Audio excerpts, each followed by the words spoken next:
Yeah, it appeared to be some sort of conflict or beef. When did you first see signs of conflict or beef between those two groups? The first time was obviously 2015 when a homicide occurred. But once the homicide occurred, we had to go backwards to kind of try to find a starting point. And that's when we found a bunch of police reports and incidents that occurred that we didn't know were related to the homicide. So an incident happened, but we basically essentially worked backwards to try to figure out the starting point. That homicide that you're talking about, who was it that murdered? Donovan Thomas. If you were busy or you blinked today, you might have missed what was underway. There was a witness there, I guess, telling his side of the story to homicide, and he had requested for us, myself and investigator Dennis, to come in. And by he, are you talking about the lead detective or the witness? The witness. Okay. And the person who came forward on the night that Donovan Thomas was killed, without saying what they said, who was that person? Kenneth Copeland. Did you and Dennis speak with Kenneth Copeland that night? Yes.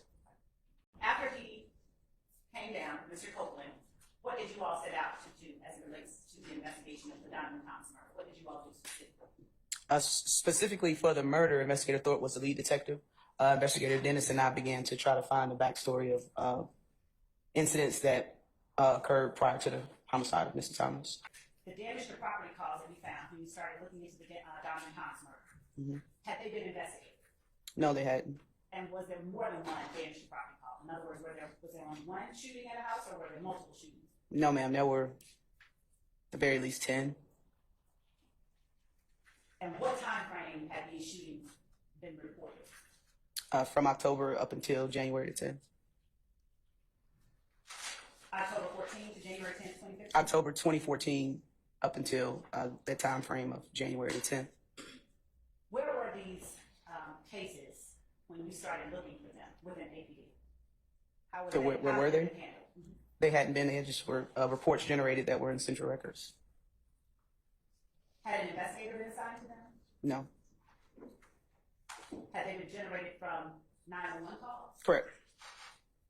Had ammunition been collected at these sites? There was. Some of them, yes. And was the ammunition consisting of shell casings or anything like that? Yes, it was. Were these places that have been damaged, were they homes of people? Yes, residences, single-family homes, apartment complexes. Officers would respond to the calls, collect shell casings, and later on is when we found the nexus between a lot of the shootings because the shell casings were matching different scenes. Are there any property damage calls that were investigated related to the Donovan Thomas murder that occurred after January 10th, 2015? Yes. Do you know how many? There was a lot. Roughly the very next day after Mr. Thomas's murder, we began to get drive-by shootings left and right. I mean, they were coming in at a very high speed. Okay. As you investigated these shootings, were the persons involved associated with either YFN or YSL? The victims, or both, just in either capacity? Yeah, we would see residents of both sides, YSL and YFN, their family members or friends or locations where they were known to frequent. We would see retaliatory shootings at both residences. We would also receive shooting calls of the wrong residence, which was directly next door to a location that we knew to be involved with a YSL or YFN, or YFN member. So there was not only just those people, but there were also people that had nothing to do with regular citizens whose property was being damaged. During the time that you all were looking into the Donovan Thomas murder, were you all looking at any social media or anything like that to get more intelligence about the two groups you were investigating? Yeah, we were. What types of social media sites were you looking into during that time? Mainly Instagram. There was some Twitter. I'm not super familiar with Twitter, but my main tool was Instagram. And that police department worked with any other agencies to begin investigating the murder of Donovan Thomas? Yes, we did. What agencies did you all work with? U.S. Marshals Service. We work with the ATF, which is Alcohol, Tobacco, and Firearms Bureau. We have an analyst from the GBI, Georgia Bureau of Investigations. What type of analyst? crime analyst. What is a crime analyst? Analyze crime trends. She helped us with a lot of charts and basically putting together information which we could read in a cohesive manner. Okay. Individual conflicts between a member of YSL and a member of YFN that you investigated during your investigation into the murder of Diamond Thomas. Yes. Who were the individual members that you Investigated. conflict between? One in particular was between Mr. Kenneth Copeland, aka Woody, Lil Woody, and the other one was with Kelvin Watts, known as Shell Kel. Kelvin Watts was a member of If Gang and Woody YSL. When did that conflict occur?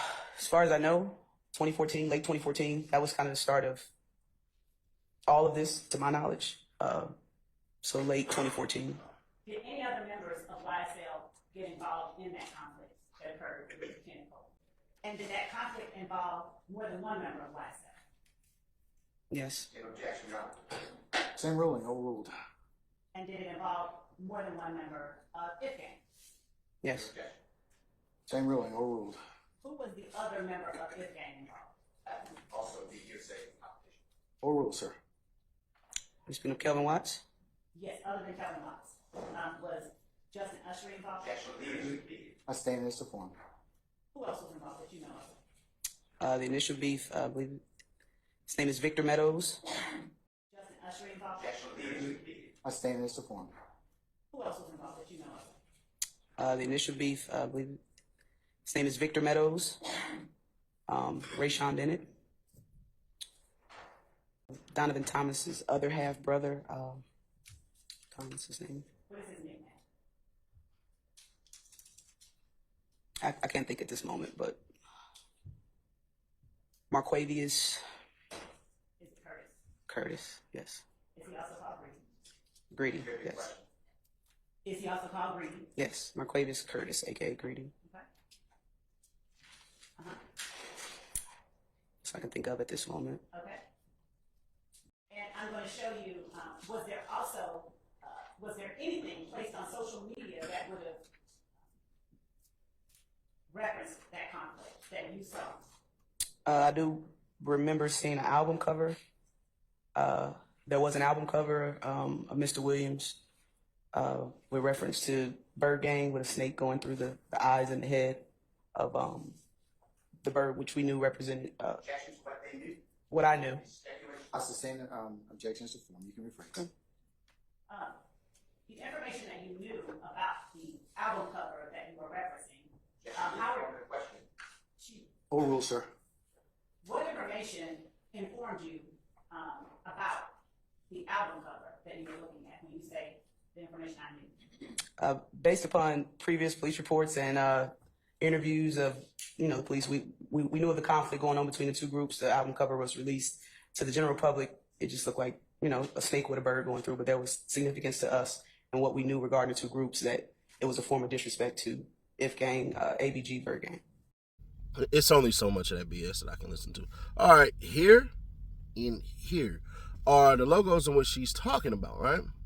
If you max them up, the head damn near fits on the bird for free bands. So they didn't do their due diligence, and I hope Brian still sees this. Now, they're going to try to say that YFN has the ABG, the Bird Gang stuff and everything like that, yet the actual ABG logo they still yet to produce. So there's that part. Now, let's get to it for the real nitty gritty. They don't know anything without Woody. They don't know anything without DK, bro. I ain't gonna hold you. This is beyond sad. The day that your boy Big Nut got killed, that's when they started going, oh man, what the hell? After Woody came and told. Now, if you want to get more into details and stuff like that, one of the biggest videos that I have that Long Cry stole and reposted on their channel, I found that to be kind of odd, but all right. You can go through and you can see all of this stuff. Woody starts talking about the beef with Shell Kel. Shell Kel beat him up apparently, and the other cats came through and stomped him out and all this stuff and everything like that. What Brian Steele and Shard are doing, they're running this play. And I know because I seen them two post in the corner, chatting it up like chatty patties and stuff like that. Like, you hit them high, I hit them low. They're giving Miss Love a taste of her own medicine. Before they were letting her slide, but this time they're not. Because some of the questions that she was asking was essentially without foundation, like, this type of example. So yeah, members of YFN and YSL were shooting at each other without going into, well, how did you know they were YFN and YSL members? It's those questions that she wasn't asking at first, and they would have to say, objection, speculation, objection, facts, not evidence, a whole bunch of objections. Because at first I'm thinking like, they're being super petty, but I'm looking at it like, nah, she's getting a dose of her own medicine. So there's that part. Then if we get to it even further, they're still not connecting any dots, so I think what they're doing is they're structuring it this way. YSL's a gang, YSL's a criminal organization, YSL crimes are right here, YSL is led by these individuals, and this is how I knew that Young Thug was the person who was sending out these hits and stuff like that. But if you being fair, square, obvious, and honest, they damn near about to make it seem like if Young Thug is a leader, Young Thug is a leader that actually tried to help out. You got to remember, once Big Nut got killed, what ended up happening? Thug had a bunch of people that hit him up while they were at a gas station, and then Thug like, damn, bruh, it's hot out here, so I'm going to send y'all to Miami. That's not saying that somebody made a hit. If anything, that's helping out the police. What do you mean, man? You saying Young Thug is the police? No, what I'm saying is Young Thug must have had wherewithal to know, hey, this is about to get ugly. I don't want to lose none of my people. These niggas is just as aggressive, or if not as ruthless as we are, because we used to kick it with these niggas. So let me go ahead and send y'all up the river to go somewhere else. That's what I got from it, from the original thing that I heard when they talked about it in the 88-page indictment. Well, 88-count indictment, pardon me. Because now it all makes sense now. Because she said immediately after he died, they started sliding. They started hitting houses. They started hitting random people's houses that was right next door to people's houses and all this and everything like that, bruh. And for whatever reason, they fell out of favor with each other after they was hanging out. So all of that makes sense, but the biggest question that's going to loom is Woody going to show up? Because he's on that witness list as KC. KC is Kenneth Copeland. They're trying to conceal his name as much as possible. So when you look at it, one of the worst things about Young Thug is bruh, when you start getting money, unfortunately, you got to start telling niggas to get the F away. Because at the end of the day, knuckleheads will tend to rub knuckles with the wrong people, and then that brings you into the fight. That's old school if you ain't heard of that term before. Now, what's going to happen on Monday? More foundation laying of how they are doing all of this stuff and more crimes. It's basically showing how deadly and dangerous YSL is. Because right now, it's not really sounding like that. It's just sounding like people are getting attacked from both gangs, and that's going on. It doesn't sound like anybody has taken the lead, even in the YFN situation, the YFN gang or If gang, that literally says, hey, Bloody J said do this, YFN Lucci said do that, Rich Homie Quan said do that. There's nothing laid in that foundation as though this is a war with the general. So once again, we are sitting here speculating on individuals warring with individuals, because not once did Attorney Love ever say all of YSL was at war with all of YFN, because that would lead to literally saying how. And the fact that Miss Love isn't asking how questions, that tells me more than I need to know. Because when you ask a how question, it allows you to indulge into the intricacies, to delve into the intrinsic goddamn particles of all this. Meaning, hey, bruh, this shot right over here, September 13, 2014. Yeah, they shot up this house right here. Over here, 2014, goddamn December 31st. This person got shot. It's not doing that. It's not getting to the leadership part. She didn't even say Big Nut was the leader of these niggas in Atlanta as far as If gang go. She just said he was a big homie. So it's not like they smoked the leader of it all and then something happened. No, this just was an OG, aka a big homie, and all of this stuff and everything like that. The only person that we know of, quote unquote, being a leader isn't even a leader by himself. He's a leader with with two others. Allegedly 3 with Mondo, and then the other dude, but I don't remember him, so we ain't even gonna say that. So you mean to tell me that you let 2 of the other leaders of this go to sign that horrible plea deal, and Thug can at least get 1? Now, I get why Thug wouldn't do it, and people I let me know. I'm not saying whatever, and everything like that. People I've talked to and stuff like that are tapped in like that and anything like that. I'm saying people that I know that know Young Thug that have nothing to do with the case literally said, hey, bro, he's going to fight this because Young Thug does not want any type of record on his name. And I get it. But subscribe, turn bells to notify, share to keep your people aware. Let me know your thoughts on this one, man. And if you need to reach out to me, bro, hit me on Twitter because we're about to leave Instagram and Facebook and TikTok. We're just going to go over to Twitter. So Twitter is at Real City Nash. So if you follow me, the first 10,000 people to follow me, I'm going to follow y'all back. But once you see that follow button go over 10,000, bro, don't try to hit me up like, hey, bro, I'm here. Nah, but I'll still contact with you, bro. But first 10,000, we already done went up. Like, I don't remember how many, but yeah. So hit me on Twitter at Real City Nash, and I'll catch y'all there.